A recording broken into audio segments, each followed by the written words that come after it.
कि श्रीमद् भागवत के श्रवण करने से ज्ञान वैराग भक्ति किस प्रकार पुष्टि होकर के नाचती है। महाराज जी आपसे हमारे एक प्रश्न है कि श्रीमद् भागवत के श्रवण करने से ज्ञान वैराग की ही पुष्टि होती है अथवा कैसे कैसे पापियों का प्रक्षालन हो सकता है। महाराज जी कृपा करके ये और कहिए। नारद जी महाराज की बात को सुनकर के सनकादिक ऋषि महाराज मुस्कुराए और कहते हैं, नारद जी महाराज कैसे कैसे पापियों का प्रक्षालन हो सकता है ये तो छोड़ो, हम तो कहते हैं जिसने जीवन भर कभी पुण्य किया ही ना हो, पाप के सिवा अत्याचारी हो, पापाचारी हो, दुराचारी हो, भ्रष्टाचारी हो, ये जिंदगी इसमें ही व्यतीत कर दिया हो और मर गया हो, प्रेत योनि में चला गया हो, भूत प्रेत बन गया हो, ऐसे व्यक्ति को भी अगर श्रीमद् भागवत की कथा को सुनाएंगे तो वो भी मुक्त हो जाएगा। हाँ, ये मानवाः पाप कृतस्तु सर्वदा सदा दुराचारतः विमार्गाः क्रोधाग्नि दग्धाः कुटिलास कामिनाः सप्ताह यज्ञेन कलह पुनन्तु ते। नारद जी महाराज कहते हैं कि गजब कर दिए महाराज जी, जीते जी की बात तो छोड़े, मरने के बाद भी तर जाए ऐसा आज तक तो हमने सुना नहीं, देखा नहीं, आपको तो प्रमाण देना होगा। महाराज जी बोले हाँ हाँ हम आपको प्रमाण देंगे, इस पुस्तक में आपको ध्यान से सुनना है। अत्र ते कीर्तिस्याम इतिहासं पुरातनम यस्य श्रवण मात्रेण पाप हानि ही प्रजायते। नारद जी महाराज ये वृतांत को जो सुनता है और सुनाता है तो वास्तविक उसके पापों का शोधन हो जाता है। अब हम आपको वृतांत सुनाते हैं।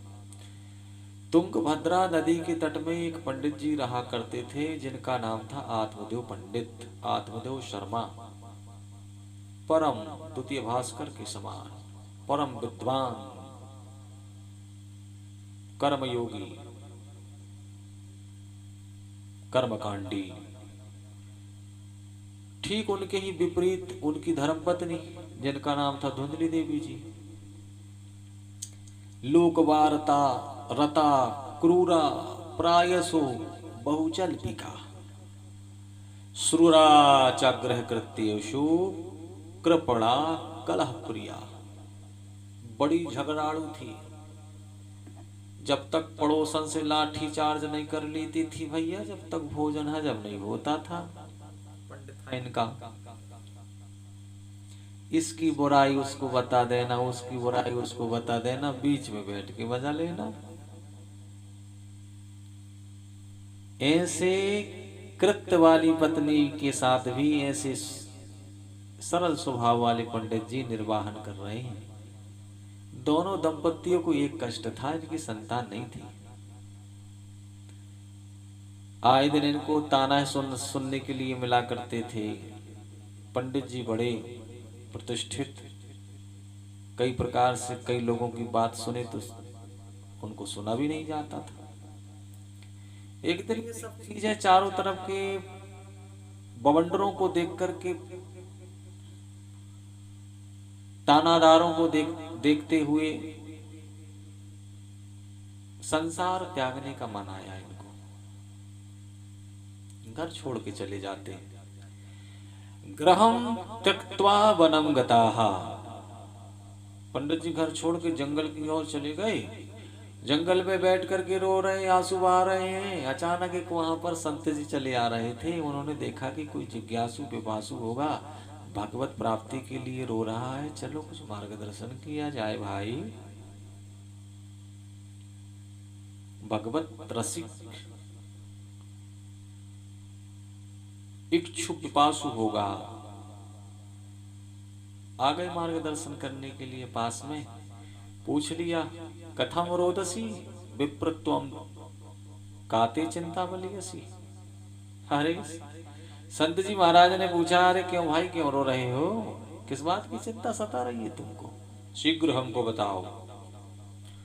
ब्राह्मण जी ने देखा कि हमारे संत जी हमको सहानुभूति बता रहे हैं तो और पास में आकर के चरणों में चिपक गए और कहा, महाराज जी किम प्रवीमी ऋषि दुखम पूर्व पापेन संचितम। महाराज जी, अपने मन की बात आपको मैं सुनाऊं। न जाने पूर्व जन्मों के मेरे पापों का उदय हुआ है।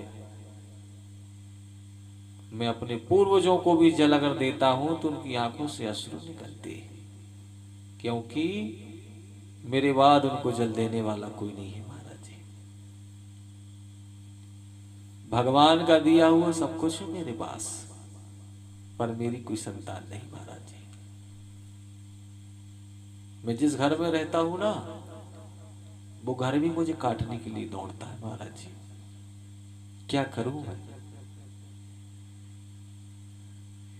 आपसे मैं बताऊं कि मैंने वृक्ष लगाया है महाराज जी, वो भी आज तक फल नहीं दिया है। गाय पाली है मैंने एक, आज तक गाय ने बछड़े को नहीं जना। महाराज जी, मेरे दुर्भाग्य तो देखिए।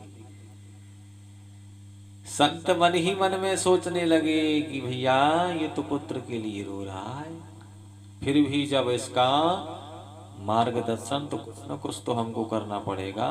चलो भाई, मार्गदर्शन तो करते हैं। संत जी महाराज समझाने लगे कि भैया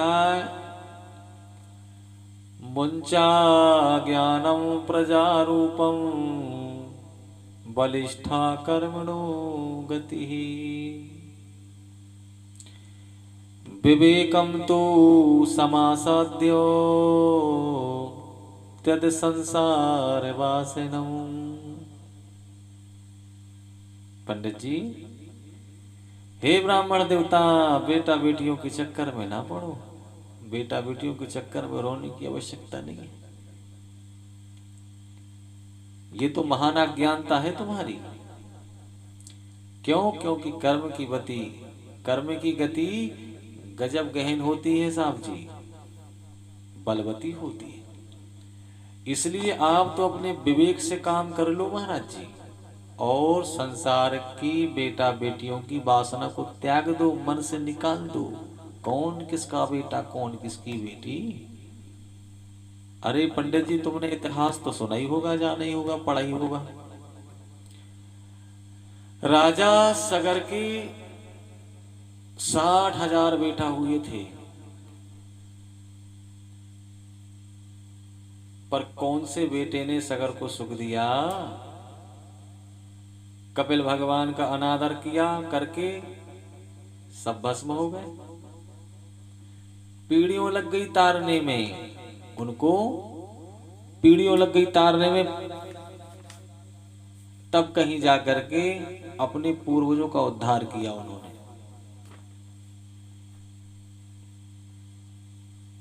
धर्मात्मा संघ का नाम तो सुना ही होगा आपने।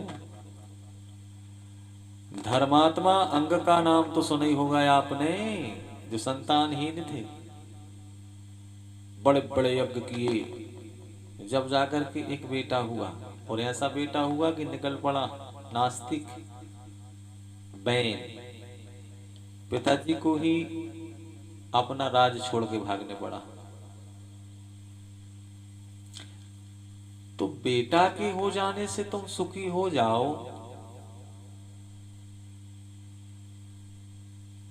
इसका क्या निश्चय कि बेटा होने से तुम सुखी हो जाओ? आत्मदो ब्राह्मण ने कहा कि महाराज जी,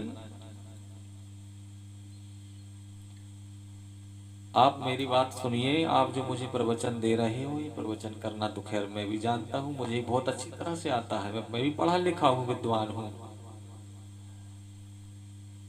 अरे आप बाबा बैरागी बेटे का सुख क्या जाने? छोटे छोटे बच्चे जब पापा पापा कह करके तुतला तुतला करके मीठी मीठी बातें कहते हैं, तो इतना आनंद सा आता है कि कानों में रसगुल्ला सा घुर जाता है। तोतली तोतली भाषा बोल करके सुनने के लिए मेरे कान कब से तरस रहे हैं। मुझसे कोई बात करने वाला बालक नहीं महाराज जी। ग्रस्ता सरसों लोके पुत्र पौत्र समन्विता। छोटे छोटे बच्चों की किलकारियां से गूंजते हुए घर गृहस्थी का आनंद ही कुछ अनोखा रहता है। महाराज जी आपको मुझे कोई प्रवचन नहीं सुनना है, मुझे तो सिर्फ बेटा चाहिए। संत समझ गए किसे, बेटे का भूत सवार है भैया।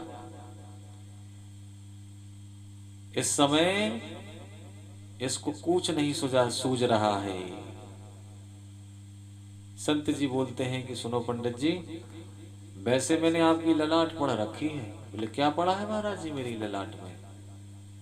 बोले आपकी ललाट में स्पष्ट दिख रहा है, हमको लिखा हुआ आ रहा है, सप्त जन्मावधि तवन पुत्रौ नैवौ नैवौ चेवो। एक जन्म नहीं, 7 जन्मों तक आपके भाग्य में कोई संतान नहीं है।